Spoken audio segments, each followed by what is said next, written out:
You're listening to the North Star Law Firm podcast.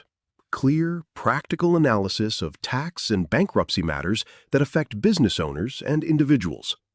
Each episode breaks down a current legal development and explains what it actually means for the people who have to deal with it. Brought to you by North Star Law Firm in Houston, Texas. Here's today's topic. You open your mail, unfold this crisp white paper, and you stare at a demand letter from the government for a business debt. A debt you already know you have, right? Exactly. Yeah. The math on the page makes absolutely zero sense. The balance isn't the number you remember. It is roughly 30% higher. Oh, yeah. And you're thinking, wait, I didn't borrow more money. I didn't buy any new equipment. Right. But suddenly, there's this massive markup just staring back at you. If you're listening to this right now and you are holding a letter exactly like that, your first instinct is probably, well, a paralyzing sense of hopelessness. And that is completely understandable. But do not throw that letter in the trash. And please do not panic just yet. Today's deep dive serves as an episode of the North Star Tax and Bankruptcy Briefing. We're working from a really detailed briefing document put together by attorney and CPA Philip Zagatti of North Star Law Firm. And our mission today is to replace that panic with a very clear, ordered set of options. The feeling of a concrete wall closing in, well, that's entirely by design. The system sort of relies on borrowers freezing up. Yeah, and we want to hand you the sledgehammer to break through that wall.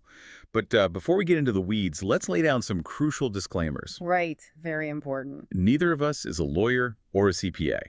This deep dive contains zero guarantees and absolutely no hype. We're strictly breaking down the facts about this fee. And to be completely clear, we will never promise you that this fee will just magically vanish into thin air. No, definitely not. The core message here, the reality grounded in the government's own rules, is that this fee is often negotiable, disputable, or dischargeable. But, only when you use the correct tool in the correct sequence. So let's start with the sheer shock of how this arrives on your doorstep. Yep. The briefing notes that attorney and CPA Philip Zagatti sees a specific scenario basically every single week. Yeah, it's incredibly common. A business owner defaults on a COVID loan. Let's say the principal balance is $180,000. Okay, so $180,000. And for years, the SBA sends letters, and that number stays relatively stable. You generally know what you owe. Right. But then the file is transferred to the Department of the Treasury. A new letter arrives, and overnight, that $180,000 becomes about $235,000. Which is just devastating. For a borrower who's already struggling, it feels like a punitive strike just for being broke. Exactly. Nothing new was purchased. No new capital was injected into the business to justify that increase. It hits at literally the worst possible time. It blows up the math on every resolution strategy the borrower thought they were quietly working toward. It really does compound that sense of hopelessness. But I have to push back on this premise for a second because it sounds completely arbitrary. I mean, how does the government just invent a 30% markup out of thin air when no actual money changed hands? Well, see, that's the thing. It isn't thin air at all. It's a very specific, legally authorized mechanism. Wait, there's a legal mechanism that just materializes tens of thousands of dollars in new debt. Yeah, it's explicitly written into federal law. When a federal agency fails to collect a delinquent debt, statutory rules require them to transfer that file to Treasury's centralized collection program. Okay. And once the debt enters that system, the law shifts the government's cost of collecting the money entirely onto the borrower. You're essentially forced to fund the operation of your own collection. Wow. Okay, so it isn't just a flat punitive fine. What exactly are the ingredients baked into that roughly 30%? It's a layered stack of charges. The foundation is standard interest. On top of that, there's a penalty component. How big is the penalty? By law, that specific penalty can run up to 6% a year on amounts that are more than 90 days delinquent. Got it. Then you add administrative and collection costs. And finally, when Treasury hands that debt down to one of its private collection agencies, that private collector works on a contingency arrangement. Right, they want their cut.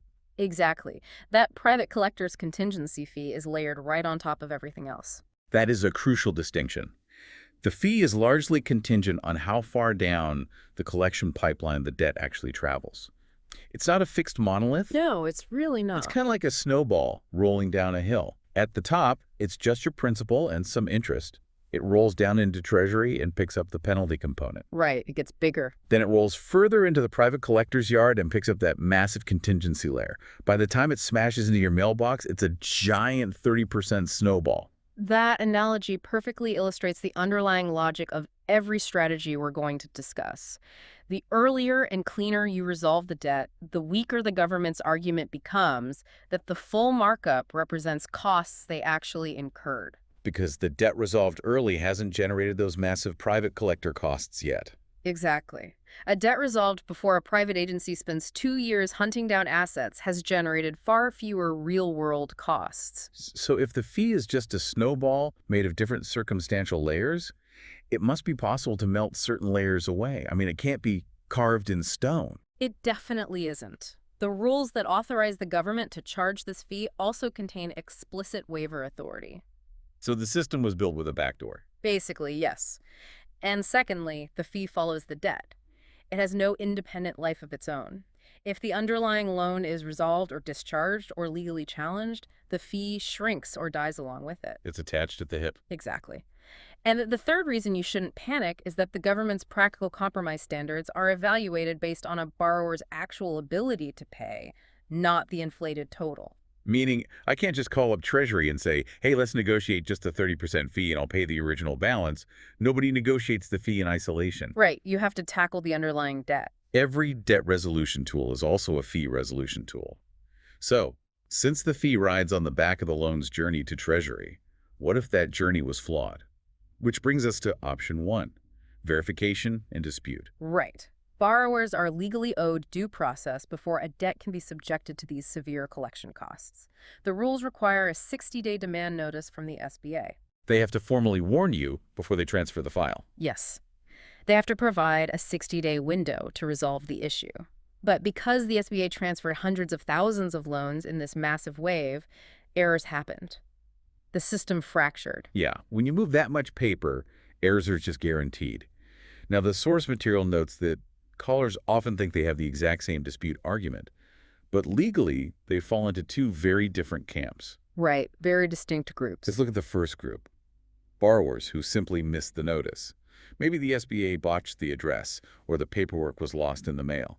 If you prove you never got that 60-day notice, that feels like a slam dunk to get the fee thrown out, right? Well, assuming a paperwork error permanently erases the fee is a dangerous miscalculation. The underlying debt remains valid and it remains delinquent. So winning the dispute doesn't make it go away forever. No, it's only a temporary win.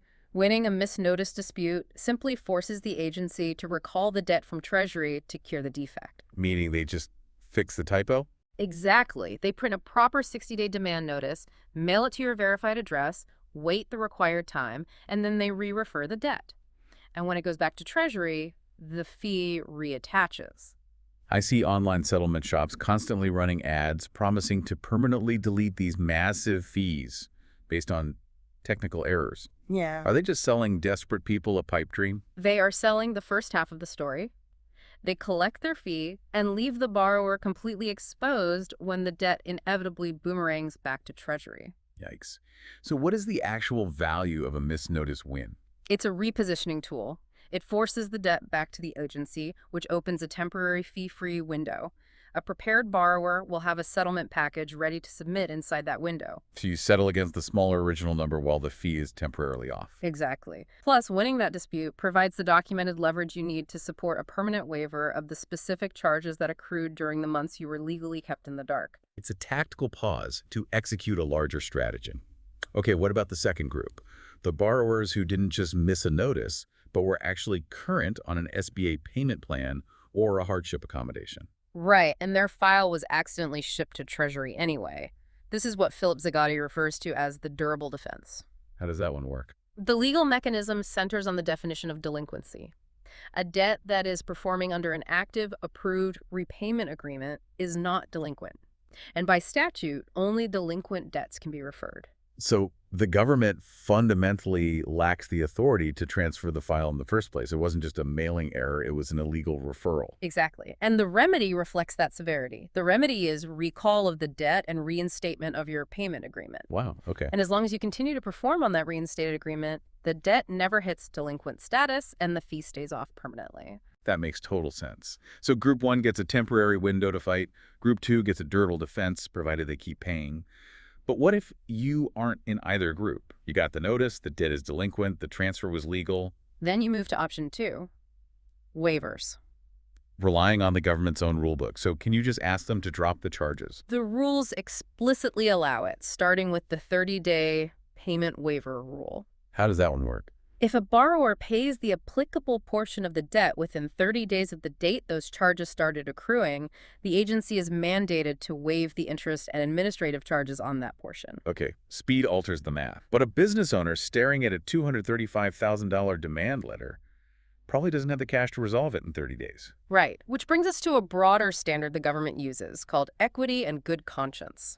How does a massive federal bureaucracy define equity and good conscience? It gives agencies the discretion to waive costs when collecting them would be fundamentally unfair to the borrower. But, discretion demands documented proof. You can't just say this is unfair. Exactly. You have to hand the decision maker a concrete, undeniable reason to exercise that power. The source material provides some really incredible examples of what actually meets this standard, like demand letters sent to an outdated address even after the borrower explicitly updated it in the SBA portal. Right, that's a perfect example. Or a borrower who was referred to Treasury while actively sitting inside a formal hardship accommodation. Another one was someone who spent months trying to get a human being on the phone to resolve the balance. And while they were trapped in an endless phone tree, the penalty clock just kept ticking. Yes, and perhaps the most frustrating example.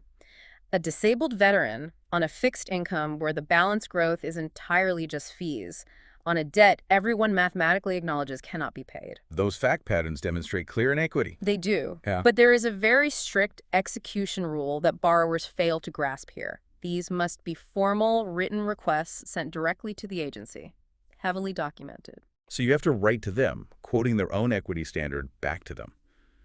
I have to imagine a lot of business owners just default to what they do with credit card companies. Which is? They just pick up the phone, call the private collection agency holding the paper, and complain that the 30% markup is ridiculous and unfair. Why doesn't that work? Oh, because the person answering the phone at a private collection agency has zero waiver authority. None. Wait, really? They possess no power to compromise the debt, and they have absolutely zero financial incentive to route your complaint up the chain of command. Their single job is to collect the maximum demanded balance. Because they want their contingency cut. Exactly. Arguing with a call center agent about equity is literally speaking into a void. Okay, so calling the collector is a dead end. Let's say you don't qualify for a waiver, and you genuinely cannot pay the full debt. That moves us to option 3, compromise. And this section contains the single most calming fact of the entire deep dive. The central calming fact. Let's hear it. An SBA and Treasury compromise is evaluated entirely on your ability to pay, not on the demanded balance. We need to unpack that, because that completely changes the psychological weight of the demand letter. It changes everything. The government analyzes your financial capacity. They run a formula to determine the maximum amount they can realistically extract from you. So if that formula determines your capacity to pay is, say, $40,000, they don't care what the letter says. Exactly. The math stays the same. The financial capacity analysis is identical whether the letter on your kitchen table says $180,000 or $235,000. So for a genuine settlement candidate, the 30% markup is literally just noise. It's just noise. It changes the terrifying optics of the letter, but it does not change the mathematical outcome. The government is solving for your maximum threshold of pain, not a percentage of the balance. Okay, but if the fee is just noise for a settlement candidate, who actually ends up paying this massive markup? The fee truly matters to only two groups of borrowers. First, those who possess the actual financial capacity to pay the debt in full or close to it. For them, the inflated balance becomes the actual bill. And the second group? Borrowers who sign an installment plan with the private collector, which we will dissect in just a minute. Before we get to those installment plans, there's a massive procedural trap with these compromise offers. A lot of people might pause this right now and search offer and compromise online. And they will immediately drown in IRS tax forms. Right, and submitting IRS paperwork to the SBA is a huge mistake. A catastrophic error, really. The SBA settlement process for EIDL loans uses its own specific sworn financial disclosure forms. They do not use IRS forms. So those IRS forms people constantly download by mistake, just ignore them. Completely different administrative ecosystem. And the key word with the SBA forms is sworn. Right, you are submitting financial data under penalty of perjury. The source document insists that a privileged fraud risk review with counsel must happen before a single piece of paper goes to the government. Why is that step so non-negotiable? Because attorney-client privilege allows a professional to review your disclosures in total secrecy. You're asking the government for a massive financial favor. And they're going to scrutinize you in return. Exactly. They will compare your original loan application against your current financial disclosures. If you made a reckless mistake regarding your use of funds 3 years ago, handing them sworn documentation of that mistake strips away your leverage. It invites severe penalties. You have to know your exposure before you file. Okay, let's look at option 4, bankruptcy, and what the source calls the 10-year trap. If a compromise based on ability to pay isn't mathematically viable, what happens to the fee in bankruptcy court? The fee dies with the debt. The Treasury markup is legally classified as part of the overall unsecured claim. So when the bankruptcy court discharges the underlying loan, the entire markup is wiped out. Yep. Wiped out simultaneously. But there's a fascinating twist here for small businesses looking at Subchapter V of Chapter 11 bankruptcy. Because you only qualify for Subchapter V if your total debts stay under a strict legal ceiling. Right, and that's where the fee causes chaos. Because the Treasury markup attaches to a business debt, the government's collection fee artificially inflates the business side of your debt ledger. So a massive 30% spike could accidentally push a borderline case completely over the debt ceiling. Exactly, disqualifying them from Subchapter V entirely. Conversely, if it reclassifies the ratio of business to personal debt, it could theoretically push someone into eligibility. That is wild.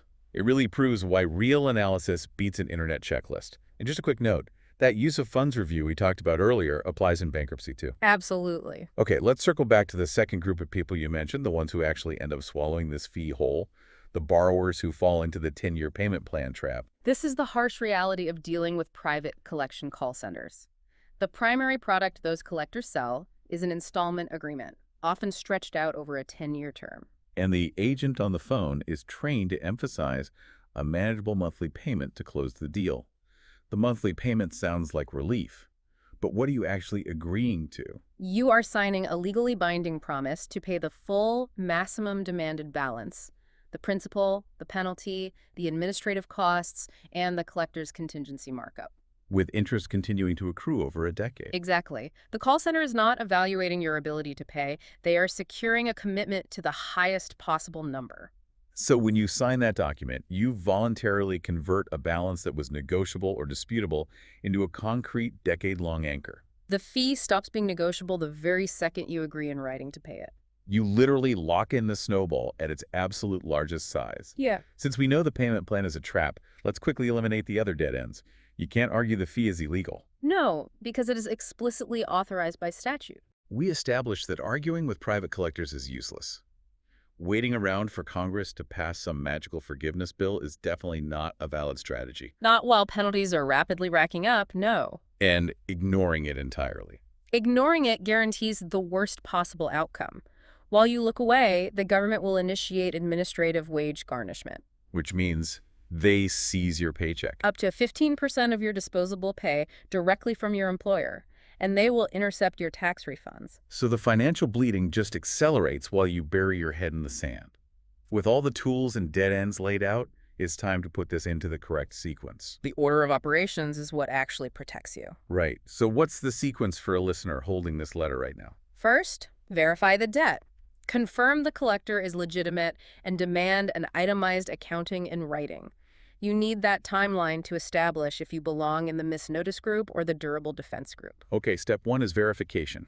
What's step 2? Second, evaluate waivers. Look for the 30-day payment window or build a heavily documented equity argument. And remember, submit it in writing directly to the agency. And step 3? Third, compare your ultimate resolution options. Compare compromise based on ability to pay versus bankruptcy versus a payment plan. And always remember that the privilege review step comes first, before any sworn disclosures go out. Look, that 30% markup on a federal debt is designed to induce panic. It is designed to be paid by people who don't ask questions. Exactly right. But by understanding the mechanics and asking the right questions in the right order, it is often the most movable number on the entire page. I'll just leave you with this final thought to mull over. If a massive 30% fee on a federal debt is largely contingent on whether you just accept it or politely demand the government follow its own rule book. Which they have to do. Right. Yeah. It really makes you wonder what other quote-unquote fixed financial penalties in your life are just waiting for the right question to be asked. Thanks for listening to the North Star Law Firm podcast. This podcast is produced for general educational and informational purposes only and should not be construed as tax, legal, financial, or accounting advice for any specific situation. Listening to this podcast does not create an attorney-client or CPA-client relationship with North Star Law Firm. Tax and legal outcomes depend on the specific facts of each matter and on applicable state and federal law, which varies by jurisdiction. If you have a matter that requires professional advice, consult a qualified attorney or CPA licensed in your jurisdiction. For further inquiries or to start a conversation, visit us at htx-legal.net. Copyright 2026 North Star Law Firm. All rights reserved.